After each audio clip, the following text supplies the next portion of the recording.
Hello and welcome to the second video and lesson all about video games for Component 1 Media Studies. As you know, our set text is Assassin's Creed 3 Liberation, and this lesson is specifically about audiences rather than industries, although you'll see that quite a lot of these issues cross over. And as we're focusing on audiences more, our learning objectives will be to look at the potential audience effects of video games. We will be looking at the appeals and the relationship between technology and consumption of video games. And finally, we will look at, of course, a little bit more at the social and cultural contexts that have influenced the game itself. However, before we get started, just to give you a bit more of a taste of the game in question and understand a little bit more about it, I'm going to show you the trailer for the game when it was re-released in 2014 in its HD format for consoles other than the PS Vita. Peggy 18.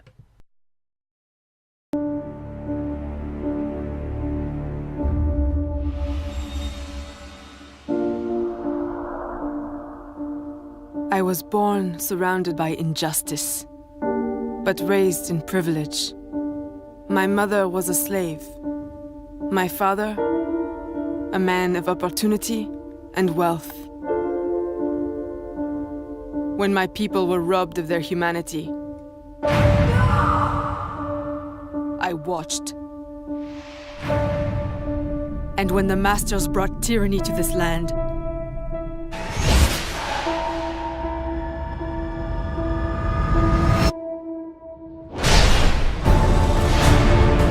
I understood that I would need to become a symbol of hope for the broken.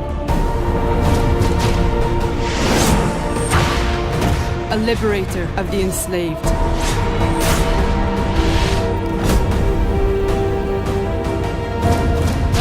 And an assassin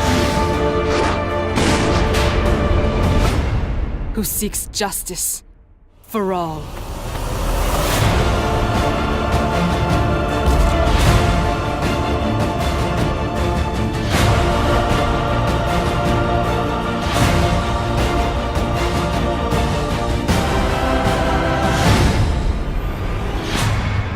You weren't detected, I hope? Not by any who still breathe.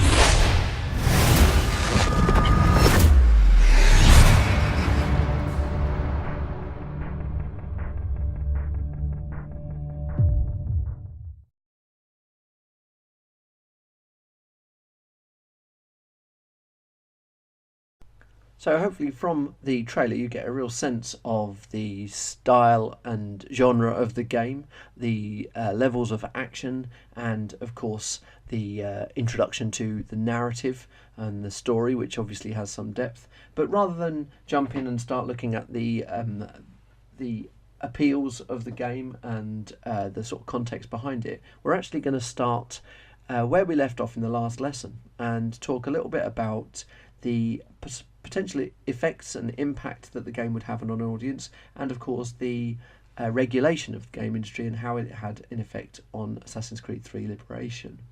So I mentioned in the last video how the whole idea of regulation of gaming was quite controversial, and this is largely because of the levels of violence that appear in some video games and the possible effects that they might have on an audience. And to look at this in a bit more detail, we can actually introduce a new theory to us. This is a theory by a psychologist called Albert Bandura, and I'll summarise it here and see how we can apply it to Assassin's Creed 3. So Bandura's basic premise was that the media can implant ideas in the mind of an audience directly. He believed that audiences acquire attitudes and emotional responses and new styles of conduct through modelling that would happen in the media. So furthermore, he believed that media representations of what we might call transgressive behaviour, such as perhaps violence or physical aggression, can lead to members to imitate those forms of behaviour. So in a nutshell, his ideals were that if we were to consume violence, transgressive behaviour as he refers to it, that our attitudes and emotional responses may be shaped and formed through seeing those ideas modelled. So of course it's not too difficult to see the link between video games and this model. These are a media which are regularly criticised for the assumed effect that too much exposure may have on a young person's behaviour. Some of this criticism comes from the problem of regulating the industry and ensuring that gamers are only playing games that are suitable for their age. So this is a point where you have to kind of make your own decision or think about the potential impact that gaming could have. The arguments against this are things that we've talked about previously regarding media effects versus perhaps other models like the cultivation model, to suggest that an audience will have a direct influence from a video game sometimes suggests that the audience is rather passive. It ignores the fact that we will be influenced by many other things in our lives, such as our upbringing, our beliefs, our surroundings, our society, and not just what's right in front of us at the time. It also ignores the kind of active nature of audiences and how they consume media, particularly something like video games, where the audience will be aware that they are taking part in a game, trying to overcome challenges and puzzles and trying to beat the game, rather than believing that they are entirely immersed in the narrative. However, there are some arguments to suggest that because games in general target and are played by a younger audience whose minds may not be as fully formed, who may be slightly more susceptible to influences in their lives.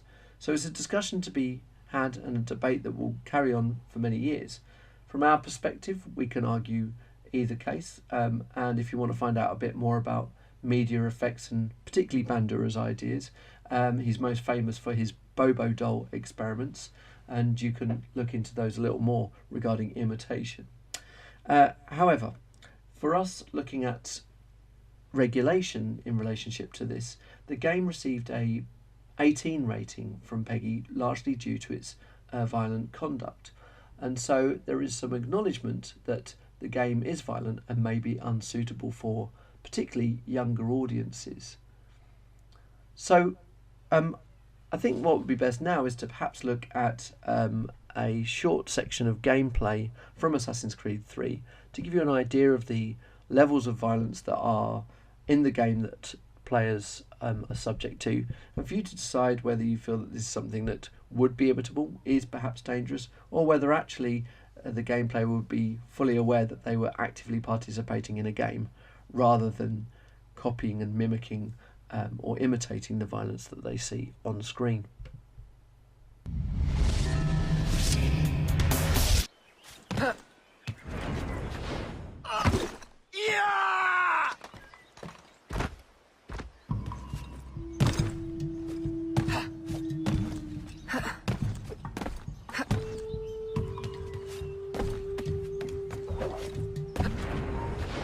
You don't belong.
Who the hell are you? A fine display of gratitude. I'm no enemy, if that's what you fear. I fear nothing. My name is Aveline. I seek the leader of these men. He calls himself François Macondal. You seek him? To what end? A final one. Ah, then you are my kind of woman. Name's Roussillon. My partner in crime is Elise. Though I've heard her called otherwise. Will you help me find their base? No one knows these waters as you do. In return, I'll restore your control of this territory. We've invested years of work in this camp. Why would we need your help? 4 reasons, right there. Would you not prefer to move your wares freely? If you think there's only one base, you really do need me. Those louts are spread out thin as swamp gas. It's settled then. Elise will help you find the Blighters.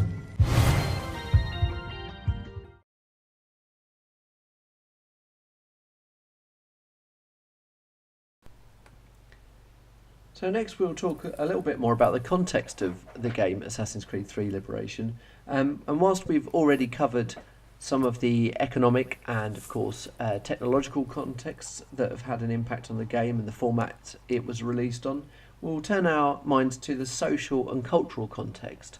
And, of course, the most obvious element to discuss regarding this, of course, is the inclusion of a female central character, which no doubt you recognised when you're watching the trailer and the gameplay sequence. This certainly reflects a cultural move within the industry to address changes within society and more specifically within the gaming world. Gender issues have long been a subject of debate within the gaming industries, where of course most of the protagonists historically in the best-selling games have tended to be male. And that's not to say that female characters do not appear in any games. However, this has largely tended to be in games aimed at younger audiences.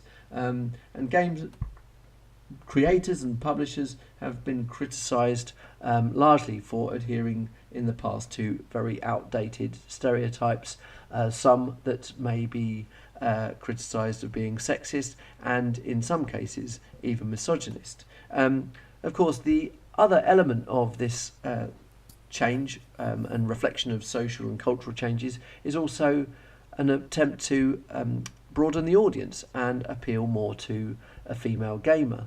As mentioned before, for a long time the audience for video games has been stereotyped as the male teen, which clearly reflecting sales isn't true anymore. And whilst many of the audience are male and teenage, there is a growing and significant female audience. So this game also reflects the industry's attempts to reach out and offer a female audience a character that they may be able to identify with a bit more.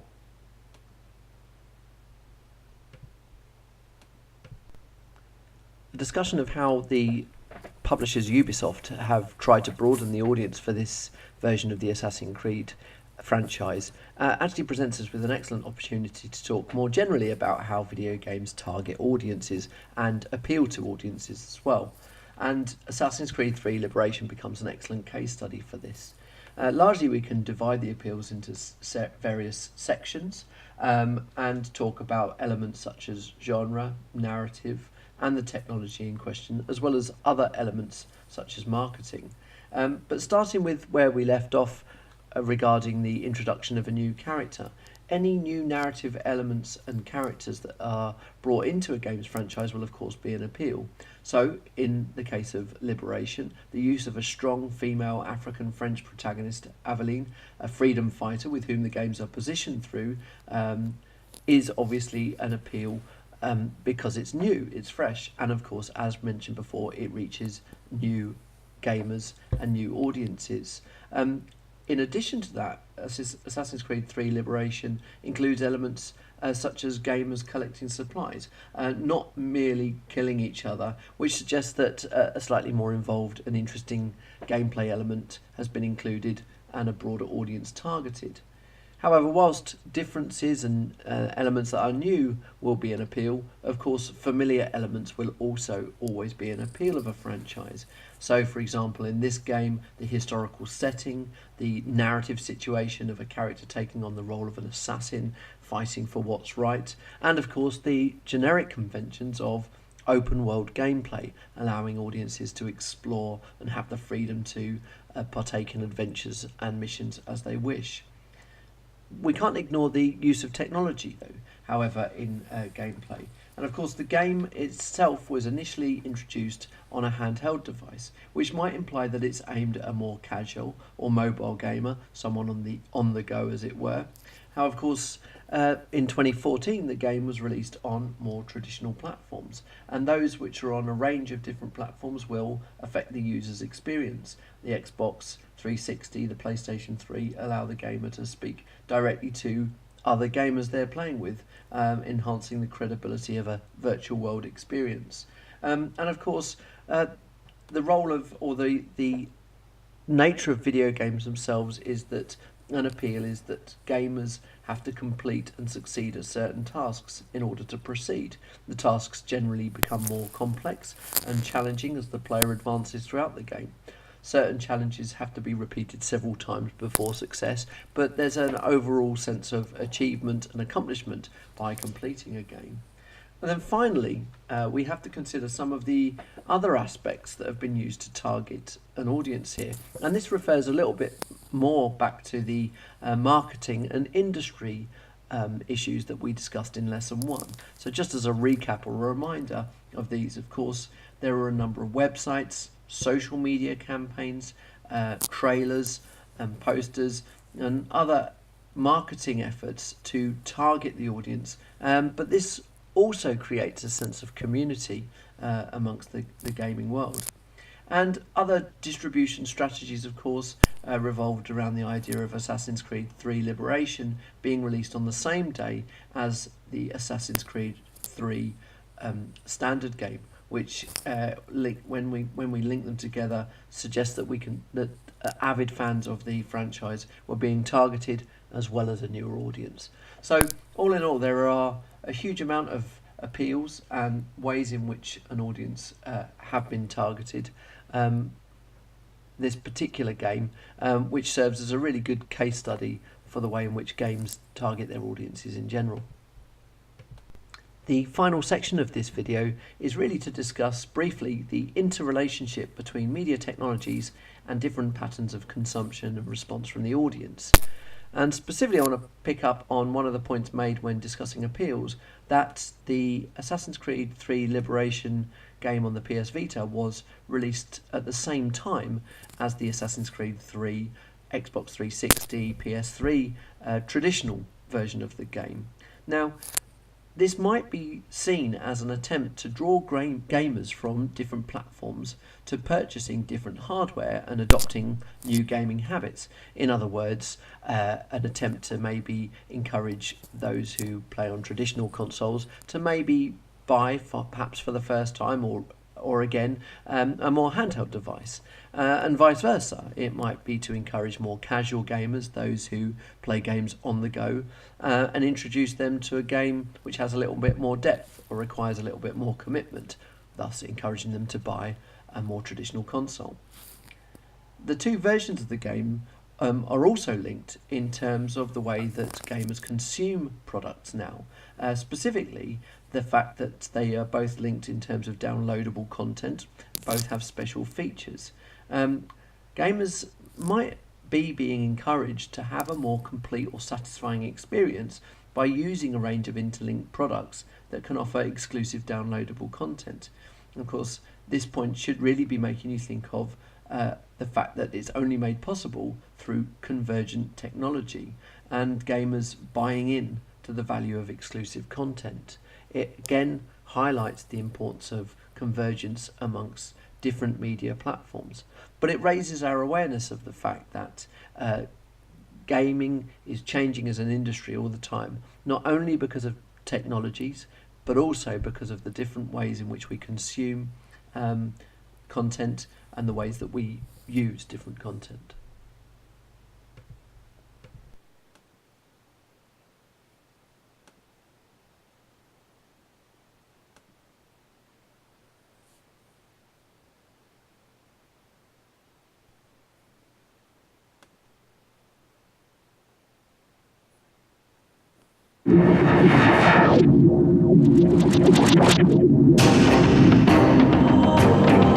Liberation takes place at the end of the 18th century in Louisiana, and we're really telling Evelyn's own story. She's sort of drawn to question her values and assumptions, and she's pulled in different directions by both the Assassins and the Templars. Slavery, of course, in the 18th century was one of the leading industries around the world, so it's very much a part of the economic backdrop. So Ubisoft Sofia in Bulgaria is actually developing the game. We in Montreal are working very closely with them every day. So in terms of the scale of Liberation, we wanted to replicate the console experience on a handheld. So you will find that it's as large and deep as any of the other console entries in the franchise. The team's done an incredible job transitioning from one platform to another. We tend to focus on what we consider pivotal moments in human history. And the time of the American Revolution is obviously a very critical one, not just for the colonies in the United States itself, but actually for the entire world. Women have always played an important role in history, and at that time period, there's a lot of influential women. When we thought about the protagonist of our story, we thought that a woman would be great. We wanted Evelyn's skills to reflect who she is and her heritage, so we introduced a bunch of new weapons, like the blowpipe and also the whip. Anvil Next allows us to bring the full AC experience into the Vita. Over the course of her adventure, Aveline will meet up with and interact with Connor. I don't really want to say much more, and yeah, you'll see.